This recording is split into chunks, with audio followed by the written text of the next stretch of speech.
Hi, I'm Kayla Chandler. Um, I am currently technically a senior at the U of A. And I'm here with, do you prefer going by just Lisa Riddiough or Lisa Frankel Riddiough? You know, my author name is Lisa Frankel Riddiough, so that's how people have been introducing me, but I answer to pretty much anything. So Okay. And so we're here to talk about your book, Elvis and the World as It Stands, which I really enjoyed. It was a really fun book. yay, yay, Or anything else you want to talk about, like in the publishing great. industry, or artistically. Um, do you want to start by sort of summarizing your book Sure. or talking Yeah, about your inspiration for it? sure. How about I'll give you a summary and then I'll tell you the seeds of the story. So Elvis and the World as It Stands is told from the point of view of shelter kitten Elvis, who believes that he knows how the world works. And he is at the shelter with his beloved sister Etta, looking forward to adoption day, where he believes that they will go together to their forever home, and live together forever in a wonderful world, much like the fairy tales that the shelter volunteers read to them.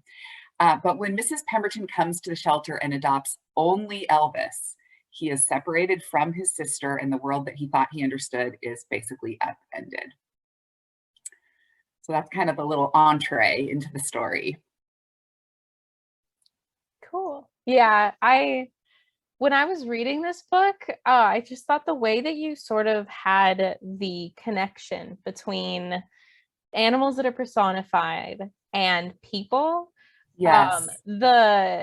I like that it was a gradual sort of connection between all of the animals and is it Georgina, Georgina, the human yes. girl. Yes. Yes, because I feel like in a lot of especially young children or middle grade stories, we see there's either no connection or like they can just automatically understand each other when they're Right. talking. And I liked that they sort of had to work to communicate and understand each other and that it was a Yeah. struggle.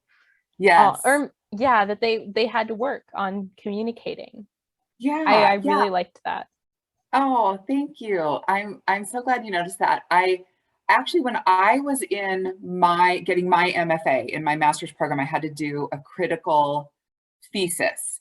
And I did my critical thesis on the title of it was super long, and sometimes I forget how it goes, but it was basically how um, empathy elevates when talking animals exist in a human contemporary setting in middle grade novels.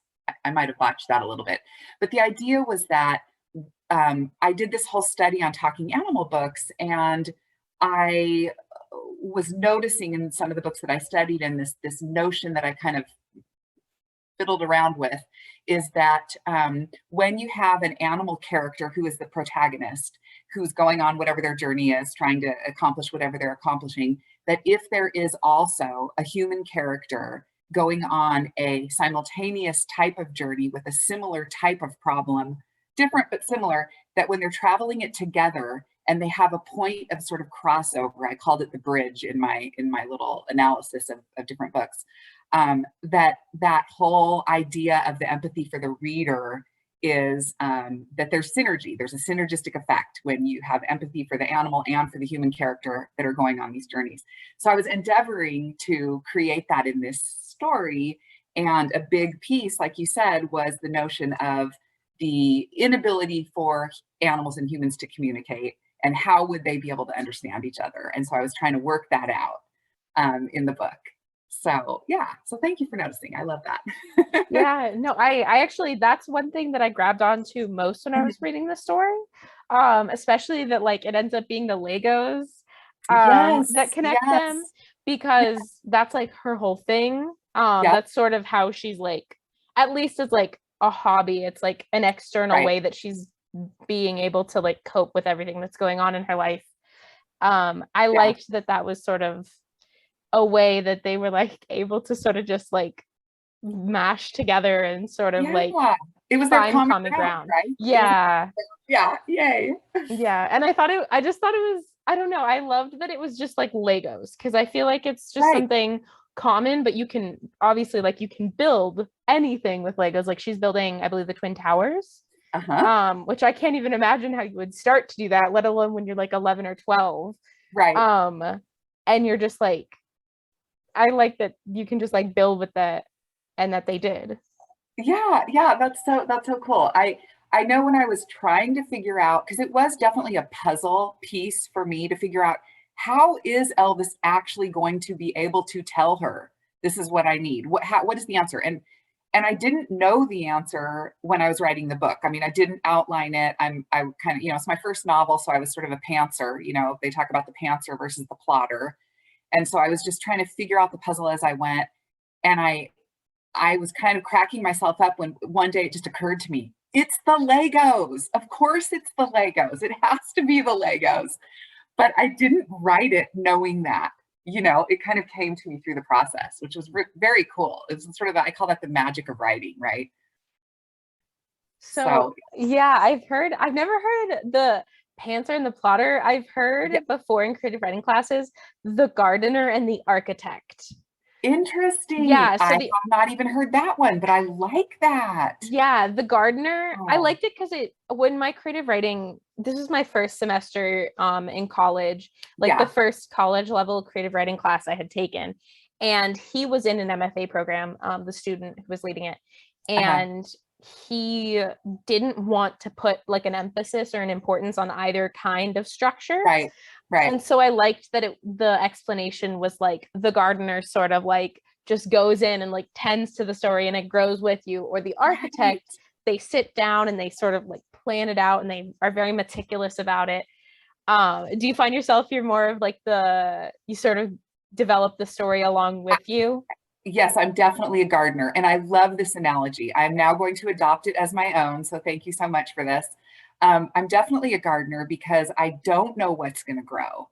What is going to grow and what's it going to look like? And what is there going to be something wrong with it? Am I going to need to fix it? How is it going to come out? And so I love that. And I think the notion of the architect, it takes somebody with such discipline and so much planning, which is so the opposite of me, so I just, maybe one day I'll aspire to that, but I don't know if I'll ever be able to do that. Yeah, no, I'm definitely the same way when it Yeah. comes to writing. Even I've been experimenting with different kinds of genres. I always just have to kind of get everything out on a page Yeah. to get Yeah. anything out. Like if I go and start planning, I get too caught up to the point where my outline starts becoming a story. Yeah. Yeah. So I could never plan. Yeah. Yeah. I mean, there is like the joke that everyone starts out as a pantser and they turn into a plotter. And, maybe that will become true, but I certainly know many authors who've written several books and they're still pantsing it. So it definitely is a style choice. It's a personality, I think. I definitely agree. Yeah, I think you just have to be a very particular type. And I know there's overlap of people who sort of get a general um sort of storyline Yeah, versus like people who really like plot out chapter by chapter. right. So with Elvis in the World as it stands, since you did sort of just like see how it developed when you were writing it, um, did the idea start with Elvis or did it start with Georgina or the concept Yeah, of I like mean, a child of divorce? yeah, I think it definitely started. Well, that is really interesting. I was going to say right off the bat, it definitely started with Elvis, but I think both storylines were inside me. So back in the day, I volunteered at our local shelter for years with my daughter. When she was in sixth grade, we started this shelter volunteering in the feline department, and we did it for all the way until she graduated from high school. And so it was like every once a week, and every week, I would always wonder, how did it feel for a cat to just all of a sudden be pulled away from their litter or from their sibling or whatever, and off they go to their forever home. They have no control. They're, they it's great, right? Because we want them to be adopted, but then how do they feel about it really, right? And so then I also, at the time, I also was divorced myself, and my kids were going back and forth between my house and their dad's house. And that was completely not in their control either, right? Like we had a schedule and I had the calendar and all that. So those two sort of storylines were sort of in me, for a long time. And so I would say that the seeds for the story came from working at the shelter all those years. But that second storyline of Georgina, that definitely came from my own, experience watching my children, have to follow this calendar, and me having to follow it, which I hated, right? So yeah, it's interesting how those two storylines came to be, but they were both definitely a part of my life.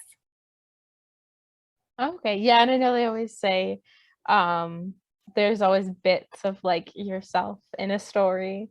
And I Yeah, imagine that's true for something like so human. Like, yeah, I did love the communication techniques like that were happening between the animals and Georgina, but also just like the sort of the humanization of everyone, like yeah, Georgina and even the mom and all these animals. They all felt very real.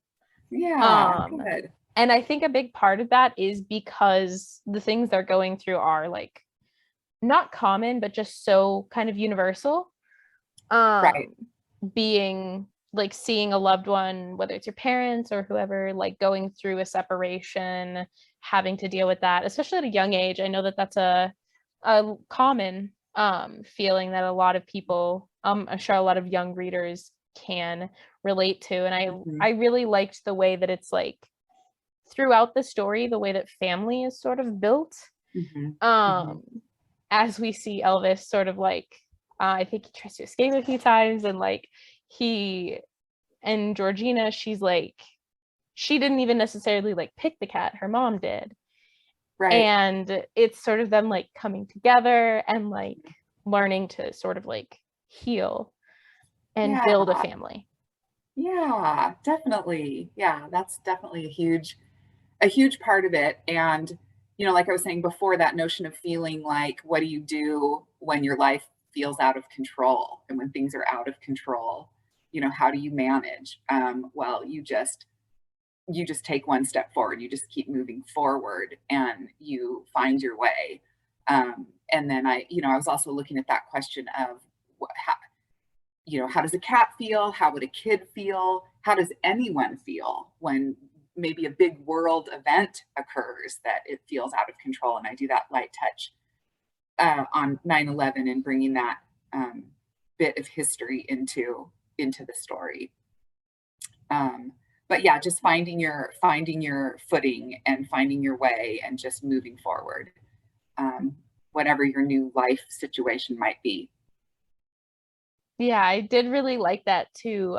Even myself being in college, I found points of connection with Georgina and even Elvis. Uh-huh. Being, I graduate in about a year. And so Oh, I congratulations. feel like there's always sort of transitory states that people can connect with.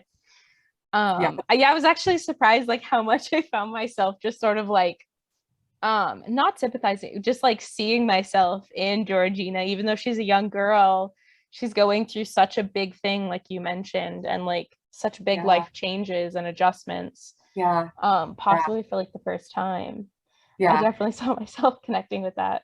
Well, and I think that's because, I mean, change is always happening, right? We can't escape it. It will always be around. And so, yeah, hopefully that makes the book appealing to all ages. I don't know, because we're all constantly facing the unknown, facing things we didn't know were going to happen, just moving along in our lives. There's just always so much change. So, yeah. So, with the sort of storyline and the development of this story, you mentioned that you've had these the two aspects that made up Georgina and Elvis's stories with Hmm. you in your own personal life for a long time. And with the involvement of like the Twin Towers and 9/11 and stuff like that, has this story been one that you've been developing for a long time since before 9/11 or around then? I mean, I don't think so. I think that, well, I mean, that's a hard one to answer because I think that maybe these questions have been inside me for a long time. I mean, we write the things that we most need answers to in our lives. And so I think I've been carrying it around, but the story itself really didn't start to come out until maybe 5 years ago. Like I'm going to say 2016. Because I know when I was starting my master's program, I know that I had like the beginnings. I had like a couple scenes written. So, and that was like 2016. But so I know that's a hard one. I think that, your life goes along and all these different little things just, that are sitting in the back of your mind come forward to create a story sometimes. So that's kind of how this one felt for me. Okay. Yeah. That makes sense. So, Yeah. did you start writing around 2016, 2017, like putting pen to paper and really coming up, or sort of starting the flow of writing? Yeah, I started writing about 10 years ago. So I'm not one of those persons that's like, oh, I've been writing my whole life. Although if I look back even to my childhood, I used to write poetry and I have different things, but I wasn't focused on this notion of becoming a writer until about 10 years ago. So I spent, I had a career. I was actually in sales and marketing for a long time. So that was my career before that. But yeah, so about 10 years ago, I started writing stories down. I always have things swirling in my head. And I started just taking like night classes and learning craft. I was a finance major in college. So there were no creative writing classes in my finance major. Let me just say that right off the bat. So I kind of had to start from the beginning from a craft point. Um, and I started writing like short stories, and I also write picture book length projects. So those are short, and then middle grade. And so, like I said, this one started really coming around, around 5 years ago. So yeah, That's cool. Yeah, yeah, um I've definitely heard a few different points of access from different writers into the writing world. I know there are some people mhm, who are just like, they're the type of people who have like boxes full of journals from childhood, like all they've wanted to be right, is a writer. yeah, And I think it's definitely a distinct thing sort of coming to it as like either an adult or like later on, not being like growing up wanting to be a storyteller. right, right. Yeah, I think I know for me personally, when I was very little, my father read to me a lot. So, he would read like all the Roald Dahl novels, Charlie and the Chocolate Factory, James and the Giant Peach, Evie White, all of that when I was little and couldn't read those types of things yet. But when I was like in grade school, I was a very slow reader. I had a hard time concentrating. Reading a novel length book was intimidating to me. I didn't want to do it. I can remember taking those standardized tests where you had to do reading comprehension and just, you know, it was horrible. I hated it. And so there was definitely a time in my life when I wouldn't even have considered, being a writer. I didn't even really like reading. But as I got older, I kind of circled back around to it, and I had that love of story in me from when I was very young. And then even when I look at my career, it's super interesting when I look at the work I did in my sales and marketing stuff. The things that I enjoyed the very most were creating like PowerPoints that, you had to tell a story to sell a product, right? So there were components of that in my job life, or even just writing in general, like whether, or, if I had to do like a white paper type of a thing, or I had to do, correspondence to people. I enjoyed the writing aspects of my jobs. So it makes sense to me now that this is where I am in my life. But if you'd asked me 20 years ago, I'd have been like, what? No, so it's interesting. That makes sense. Yeah, I think um I feel like that's something that most like readers can relate to, or people who just enjoy storytelling or like seeing a story crafted, that even Right. when you're not, sitting down and writing a book or a short story, or fiction even, there are ways that storytelling and like creative writing sort of like peeks through in other things. Yeah. Yeah, because I mean, I feel like even like science and STEM, understanding the way the world works is a sort of like storytelling. Yeah, Um, absolutely. Yeah. but so with that, I did really enjoy in the story the way that there was a lot of images and a lot of different types of text that broke up the book and the Yes. story. Especially early on, we get like actual little cute drawings of Elvis and of the mom. And we get like some text messages and stuff like that. And it Mhm. like really immediately it helped me as like reading it contextualize or get to know the um El, El sorry it helped me get to know Elvis and the Yeah. Okay. characters early on, Yeah. um That's great. which I really liked. Yeah, good. The whole text string thing that I have going through, which is between Georgina and her dad mostly, but between Georgina and her parents, I had this little, I added that toward I didn't have that in early drafts. I had an issue or a problem trying to figure out how to characterize the dad because he's not in scene until the very end of the book, but I wanted to demonstrate or show Georgina's relationship with her mom versus the relationship with her dad and try to put more characterization actually also on Georgina too, because Elvis is obviously not at the dad's house. He can't report in first person what's happening with the dad. So that the notion that I could put the text strings in there was kind of like an aha moment for me where I was like, oh, I'm the author. I can do whatever I want. I'm going to add text because I couldn't figure out that again. That was one of the puzzle pieces. How am I going to show what the dad, how am I going to show that relationship between Georgina and her father? And I didn't want to do an info dump, and I didn't want the dad to like show up, at the house one day and then have it all be in one little, dialogue or something. So that was fun for me to be able to add that, and then it added white space too, which broke up the text as opposed to the texting text. Yeah, I definitely found it like visually really interesting. I'm definitely one of the people who prefers short stories Mhm. or poetry, Mhm. or even just like shorter fiction. I Yeah, do find it hard to sort of keep my attention sometimes. I either will take 8 months to read a book or I will sit right, down and read it in 8 hours. right. So having those blocks of sort of separation with the text messages or the images really helped me like take a minute and absorb what I was reading because there is so much emotion and so much like layered um connection that's happening and a lot Yeah, of feeling. yeah, They were nice moments. Also, I really enjoyed like the images of Elvis because it gave me an idea of what he should look like because I know cats they come in a lot of different like sizes and colors. This sounds like I'm describing a car, but um no, but they come in a lot of different breeds and so I really liked it. Also just like visually gave me a personification to empathize with him right. even more and to add to his like Good. humanization.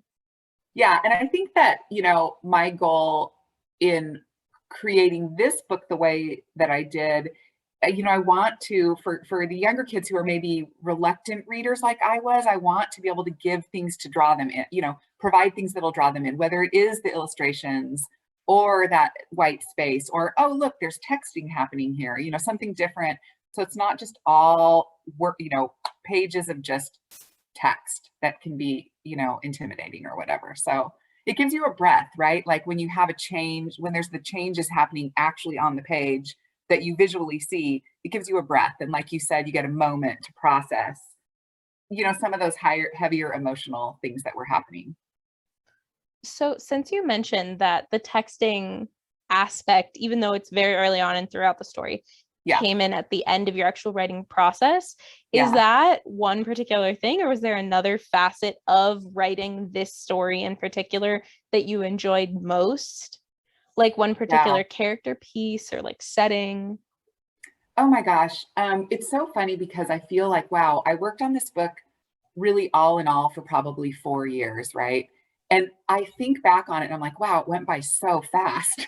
But while I was in it, it just felt like, there were times when it was drudgery and I was like, how am I going to do this? But I think that the fun for me is in sort of the puzzling out of all of those elements of, getting the character. I wanted an ensemble cast of characters, right? So I wanted these different types of characters and I wanted to characterize them, right? And so I really had fun with that, with all these different characters.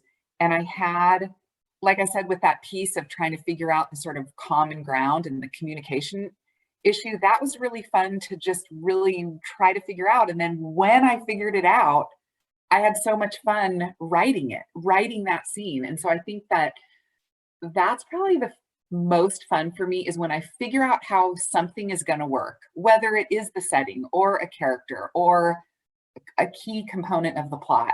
Once I figure that out, going, oh yay, that's the answer, and then writing it. It's just so much fun.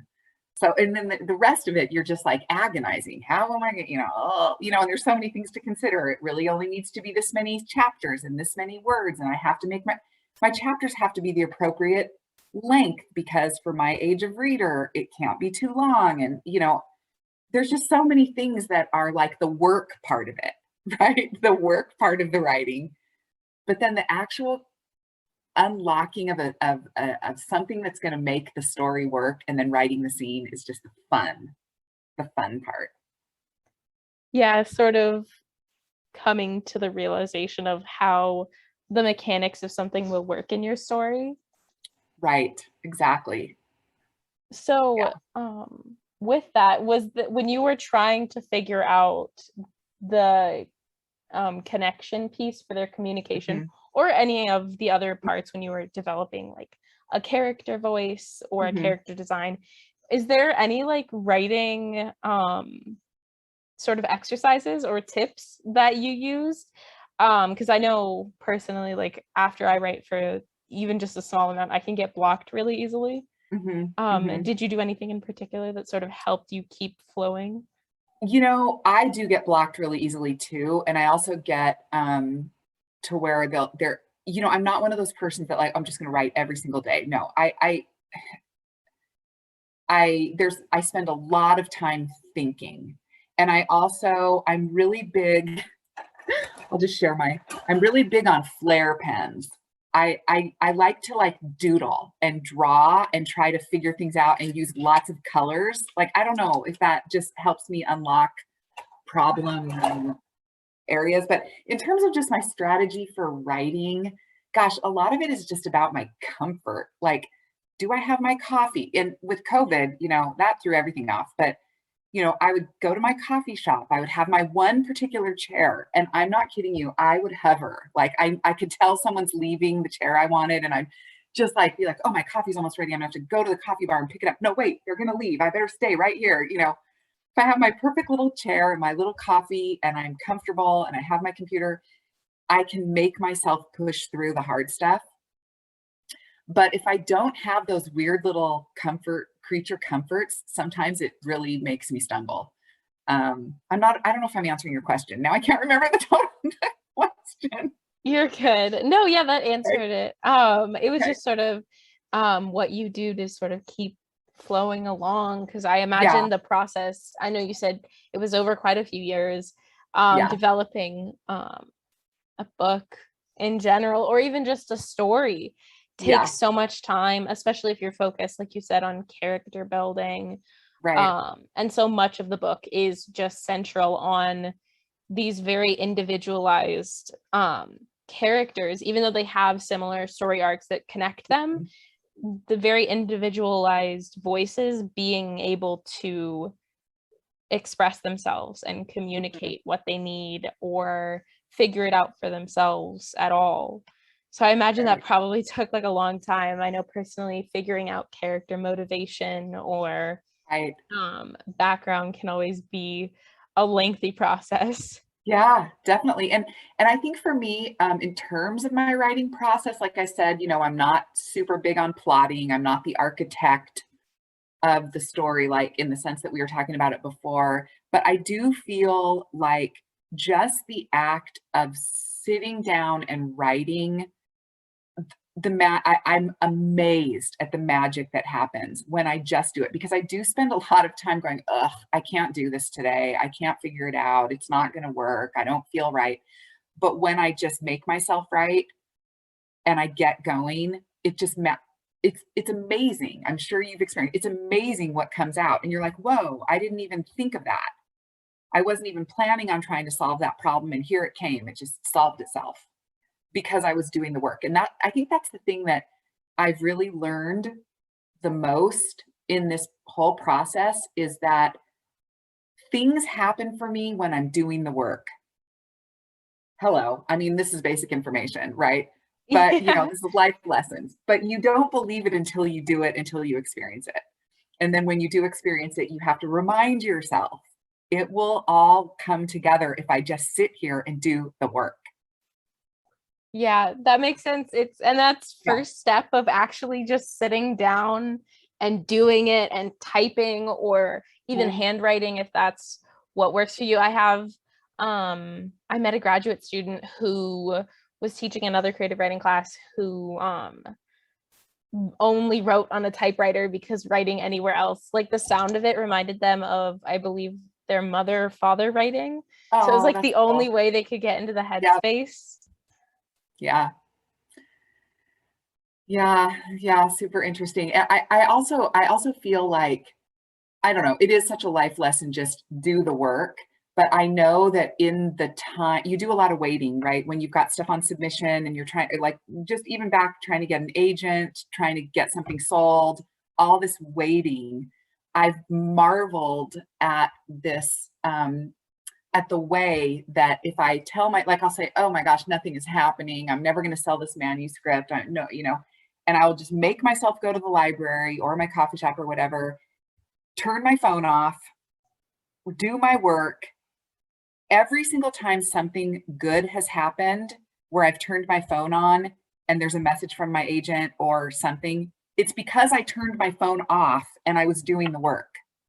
And then I'm like, oh my gosh, we got an offer. Like, that never happens when I'm just sitting around the house going, I can't do anything, or I'm terrible, or this will never work. It Yeah.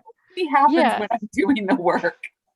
That's good too. I guess that's sort Yeah. of like putting like positive vibes out and sort of Yeah. allowing yourself to take the space. And Yeah. even if it's having to sort of force yourself into the situation of actually sitting down and being productive. Uh, Right.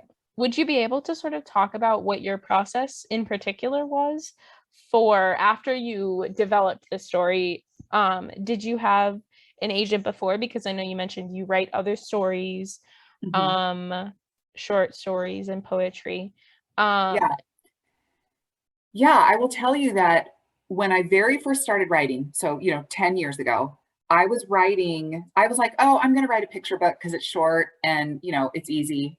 Lol, it's not. But, and I wrote a few things and I had sent out, I did my research and I was sending things out to agents and, editors that would accept unsolicited material. And I just kept getting rejection, rejection, rejection. Um, and then eventually I was like, okay, I need to start from the beginning here. I got to go back to school. I got to figure out craft. I don't know what I'm doing. So when I was about to, I guess I had graduated from my master's program and I had, a pretty decent sized body of work. I mean, I had a whole bunch of picture book manuscripts. I had, other projects. I'd published short stories. I had, all along the way been sending out short stories and I'd published a few short stories. And so, I was trying to get an agent. And so I had gone to this conference. I knew different agencies that I was interested in. This one agency in particular, I went to a conference they put on, and I brought my best picture book manuscript, according to my critique group. They're like, bring your best one. You never know who you're going to meet, blah, blah, blah. I got paired with this agent in a critique group, and I brought my manuscript, and she liked it, and she was interested, and she said, okay, you need to send me more work because I need to see your body of work. And I was like, oh, what am I going to send her? So I went through my computer and I pulled out a few different picture book manuscripts and I was like, oh, I've got my Elvis book. I'm not done with it. Haven't finished writing it, but I'll throw in a couple chapters and see what she thinks.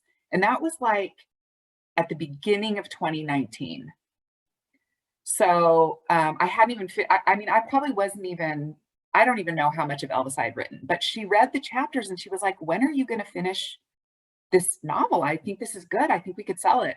So we worked on a timeline. And so then she signed me. She's like, okay, let's sign up. Let's get some of your work out there. And she immediately sold one of my picture book manuscripts, which was awesome. And then we set this timeline for Elvis and I just worked it backwards. And it was actually very good for me because I had deadlines. I mean, I printed out my calendar and I was like, I'm going to have it, you know, the draft completely done by X. I'm going to revise it by X and then critique group and then get it turned back into my agent. All of these things happened right on the timeline that we worked out. Got it turned into her. She got it out to the editors. It sold and boom, it got published. And I was like, wow, that's crazy.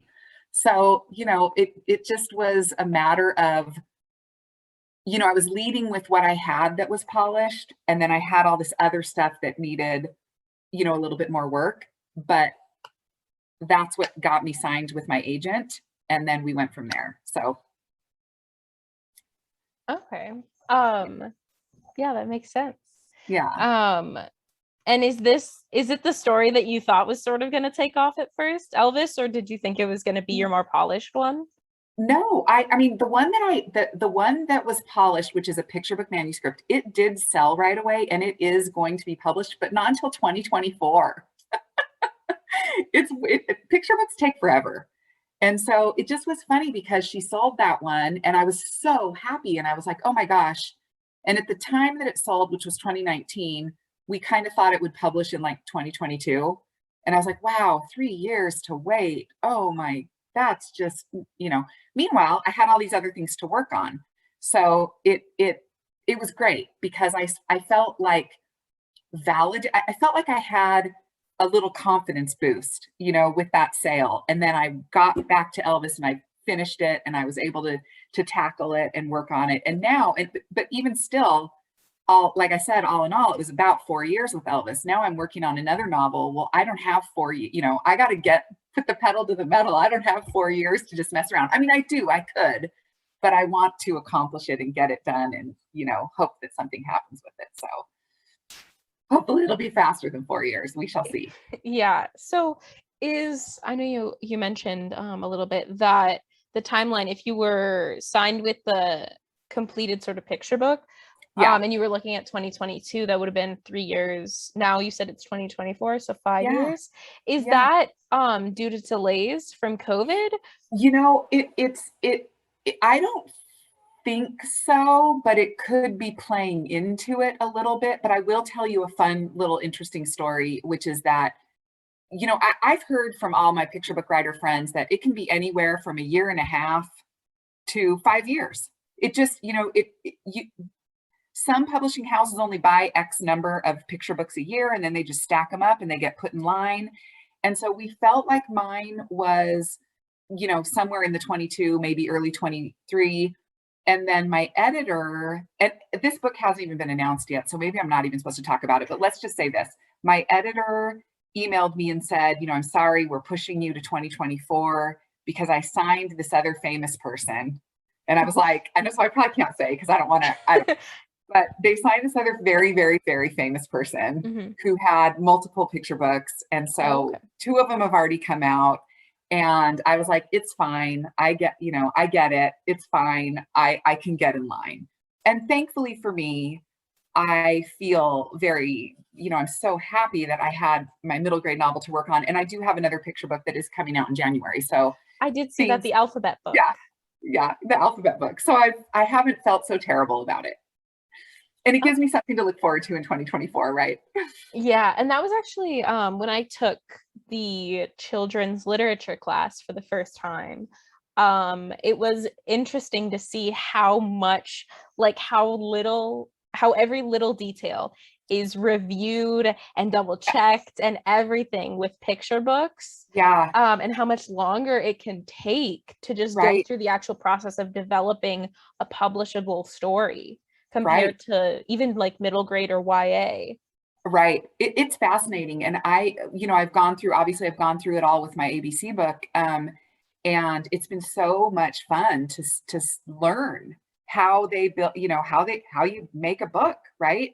And just getting to see the amazing illustrations and having, I have had a little bit of input, not much at all. You really don't get to have that much input unless you're an author illustrator, but approvals, like what do you think about this? I got to weigh in on the cover concept.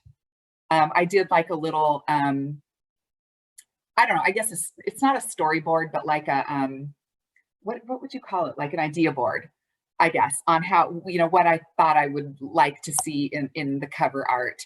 And I presented that. And then, some of my ideas were, I'm super happy with how everything turned out. So I feel like, yeah, maybe they did, look at a few of my ideas. I don't know.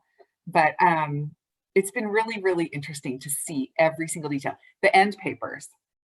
My editor for my ABC book sent me all these options for the end papers and said, what do you think about these? And I ranked them, just based on my preferences. And I don't even know what the end paper is going to be. I can't wait to see the book and see which one they chose. That's sort of interesting. And I imagine Yeah. it's terrifying. Like the first book, sort of obviously, like you write the story, but they have illustrators and like I'm sure industry standards for certain things. Yeah. Um, I imagine that's kind of terrifying almost the first time you would get signed and like so much of the design of just like the book. And I really love the cover of Elvis in the world as it stands. It's Yeah. very eye-catching. Automatically you're sort of like pulled into this idea of like city life and Yes. like change, and she, like, you can tell that there's like probably something transitioning or something Hmm. that the main character is coming out of. It's not, I think it conveys the theme of the story really well, and the colors are Oh, really that's pretty too. great. Yeah, I agree. Yeah, I think the illustrator Olivia Chinmuller did an amazing job. And again, when I first saw the illustrations, I was like, wow, this is so cool. It was just really, really fun to be able to.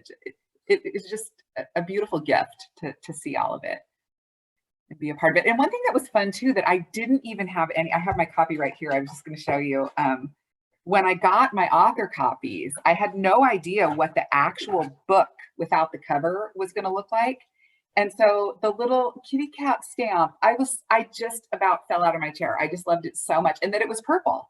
Like you don't know what the actual book is going to look like until you get it and hold it in your hands. And it's just a fun, fascinating process. That's a really cool. Are those called imprints or? Yeah, uh-huh. Those It's are like very cool. I it's like always a love, foil stamp. It's like a foil yeah. stamp. I Yeah. always love when they've got something cool on them. Uh-huh. And that cat, that's so cute. Yeah, I yeah. did read, I got an online copy just to make sure I could read it in time for the interview and Oh, the yeah. review. Okay. But I do always love having like a physical copy of a book, and I always Yes. like take a dust jacket off and see what it looks like on the inside. Yeah. I always Yeah. love when they add little details to it. Oh, it's so fun. Yeah. That's just so, is it stressful at all? I imagine it's really awesome being able to collaborate with illustrators or Mhm.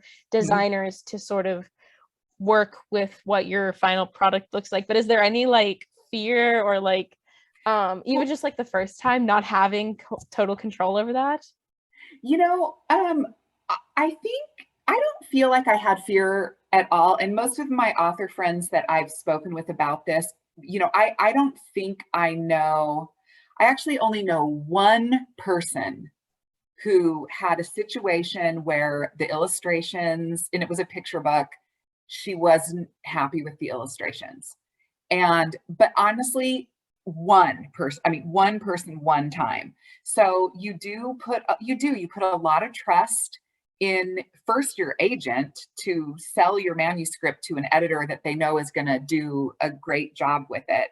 And then you put a lot of trust in your editor. And I think I had excitement. I didn't have like fear or loss of control. I had excitement over what was it going to look like.